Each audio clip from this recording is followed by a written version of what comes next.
مين هم ايفولف وبدا امتى وبدا ازاي؟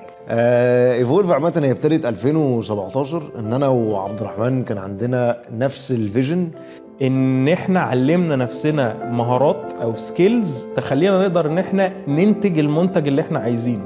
اقول لك قصه مضحكه، احنا قعدنا اقسم لاول سنه ونص وده حاجه عملنا 1000 جنيه. وانا متاكد ان انت من تجربتك لاي واي بروتين كان على طول بيواجهك مشاكل. فين ايفولف السبلمنتس هي مالهاش دعوه بسيف عبد الرحمن. كده احنا حتى بنسمي البراند بتاعنا ان هو لايف ستايل فيتنس سبلمنت براند، علشان نتاكد الفليفر طعمه حلو بندوقه للامهات. بنقابل حد او كده بيقول لنا انا حاسس ان انا اعرفكم بقالي 5 سنين رغم ان انا اول مره اقابلكم، ودي بتحصل كتير سواء حد كبير او حد صغير. تخيل دوج شارجر تقيله جدا غرزت والرمله ناعمه جدا، وكل ما تدوس بنزين العربيه تغرز، لحد ما خلاص كان فاضل حرفيا